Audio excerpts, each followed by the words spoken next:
Hi hello അസ്സലാമു അലൈക്കും.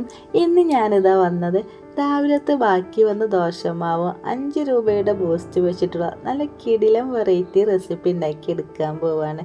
വളരെ എളുപ്പത്തിൽ ആർക്കും ഉണ്ടാക്കിയെടുക്കാൻ പറ്റിയ ഈ റെസിപ്പി എല്ലാവർക്കും ഇഷ്ടപ്പെടും. അപ്പോൾ എങ്ങനെ ഉണ്ടാക്കുന്നത് കണ്ടു നോക്കിയാലോ.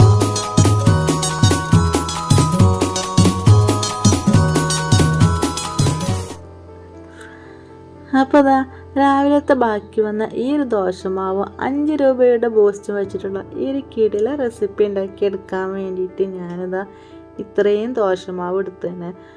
വളരെ പെട്ടെന്ന് ആർക്കും ഉണ്ടാക്കിയെടുക്കാൻ പറ്റിയ ഈ റെസിപ്പി എല്ലാവർക്കും ഇഷ്ടപ്പെടും. എല്ലാവരും ഉണ്ടാക്കി നോക്കണേ. ഇതിലേക്ക് ഞാനിതാ 5 രൂപയുടെ ബൂസ്റ്റ് ഇട്ട് കൊടുക്കുന്നുണ്ട്. വൈകുന്നേരത്തേക്ക് നല്ലൊരു ചായക്കടിയിട്ട് ഞാൻ ഉണ്ടാക്കിയെടുക്കുന്നത്. ഒരു വട്ടം ഇതുപോലെ ഉണ്ടാക്കിയാൽ വീണ്ടും വീണ്ടും ഉണ്ടാക്കി നോക്കും. അത്രയ്ക്ക് നല്ല ടേസ്റ്റാണ്, എളുപ്പമാണ്. അങ്ങനെ ഇതാ ഇതിലേക്ക് ഇട്ട് കൊടുത്തതിന് ശേഷം നന്നായിട്ട് ഒരു തവി വെച്ചിട്ട് ഞാൻ ഇളക്കി കൊടുക്കുന്നുണ്ട്. ഈ ഒരു കട്ടൊന്നും ഇല്ലാത്ത രീതിയിൽ വേണം നമുക്ക് ഈ ഒരു മാവ് നന്നായിട്ട് ഇതുപോലെ അങ്ങോട്ട് ഇളക്കിയെടുക്കാൻ. ഇതുപോലെ ഇളക്കിയെടുത്തതിന് ശേഷം ഇതിലേക്ക് മധുരത്തിന് ആവശ്യമായ ശർക്കര എടുക്കുന്നുണ്ട് കേട്ടോ. ശർക്കരക്ക് പകരം നിങ്ങൾക്ക് പഞ്ചസാരയും എടുക്കാം. ഒരു 3 ശർക്കര എടുക്കുന്നത്. അതിന് ലായനി ഉണ്ടാക്കിയെടുക്കുക കേട്ടോ. ഒരുപാട് വെള്ളം ഒഴിക്കരുത്, കുറച്ച് വെള്ളം ഒഴിച്ചാൽ മതി. ഈ ഒരു ദോശമാവിന് അത് കുറച്ചൊരു വെള്ളം ഉള്ളതാണല്ലോ, കണ്ടില്ലേ. ഇത്രയും വെള്ളം ഒഴിച്ചിട്ട് ഞാനിതാ ഒന്നങ്ങോട്ട് തിളപ്പിച്ചിട്ട് ലായനി ഉണ്ടാക്കിയെടുക്കുകയാണ്. ഈ ഒരു സമയത്തിൻ്റെ വീഡിയോ കണ്ട് നിങ്ങൾക്ക് ഇഷ്ടപ്പെടുകയാണെങ്കിൽ ഇപ്പം തന്നെ ഒരു ലൈക്ക് ചെയ്യണേ. പുതിയ കൂട്ടുകാർ കാണണ്ടേ സബ്സ്ക്രൈബ് ചെയ്യാനും മറക്കരുത്. അങ്ങനെ ഇതുപോലെ നന്നായിട്ട് അങ്ങോട്ട് ഇളക്കിയെടുത്തതിന് ശേഷം ഈ ഒരു ചൂടോട് കൂടിയിട്ട് ഈ ഒരു ദോശമാവിലേക്ക് ഞാൻ ഒഴിച്ച് കൊടുക്കട്ടെ. ഇനി പെട്ടെന്ന് ഇതുപോലെ ഇങ്ങോട്ട് ഇളക്കിയെടുക്കണേ, അല്ലെങ്കിൽ കട്ട കുത്താൻ സാധ്യത ഉണ്ട് കേട്ടോ. ഈ ഒരു ദോശമാവ് ഇതുപോലെ ഇളക്കി കൊടുത്തതിന് ശേഷം ഇതിലേക്ക് ഞാനിതാ ഒരു പിഞ്ച് ബേക്കിംഗ് സോഡയും കൂടി ഇട്ട് കൊടുക്കുന്നുണ്ട്. വെള്ളം അധികം ലൂസായി എന്ന് കണ്ടാൽ കുറച്ച് അരിപ്പൊടി ഇട്ടിട്ട് ഇളക്കി കൊടുത്താൽ മതി കേട്ടോ. ഈ ഒരു അളവ് നമുക്ക് പാകമായിട്ട് തന്നെ കിട്ടീനെ.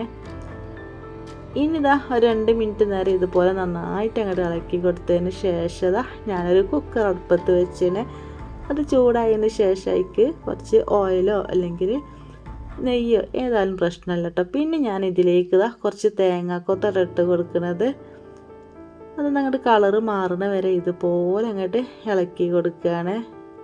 കളറ് മാറിയതിന് ശേഷം ഞാൻ ഒരു പാത്രത്തിലേക്ക് അങ്ങോട്ട് കോരി വെച്ച് വെക്കുന്നുണ്ട്. സാധാരണ നമ്മൾ ഉണ്ടാക്കുന്ന നാട്ടിൽ ഒരു വ്യത്യസ്തമായൊരു കേക്ക്, അപ്പം അതൊക്കെ പറയട്ടോ ഈ ഒരു റെസിപ്പിക്ക്.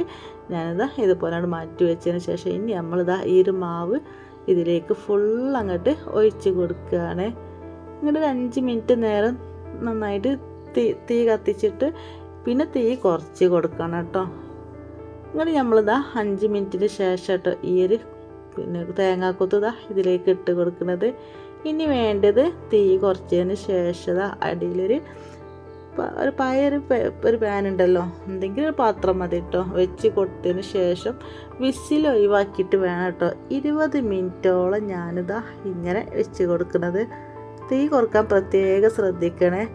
അങ്ങനെ 20 മിനിറ്റിന് ശേഷം നമ്മൾ ഈ ഒരു കിടില റെസിപ്പി റെഡി ആയിന് കേട്ടോ. ഒരുപാട് ടൈമൊന്നും വേണം നമുക്കിത് ഉണ്ടാക്കിയെടുക്കാൻ. ആ ഒരു 20 മിനിറ്റ് മാത്രം ഒന്ന് അടുപ്പത്ത് വെച്ചാൽ മതി കേട്ടോ. പെട്ടെന്നൊക്കെ ഉണ്ടാക്കിയെടുക്കാൻ പറ്റിയ ദോശമാവ് ഈ ഒരു ശർക്കരയ്ക്ക് പകരമായിട്ട് പഞ്ചസാര എടുക്കാം കേട്ടോ. ഇനിതാ ഞാൻ നല്ല സോഫ്റ്റുള്ള കേട്ടോ ഈ ഒരു കേക്കാട്ടോ. കേക്ക് എന്ന് പറയാം, അപ്പം എന്നൊക്കെ പറയട്ടത്.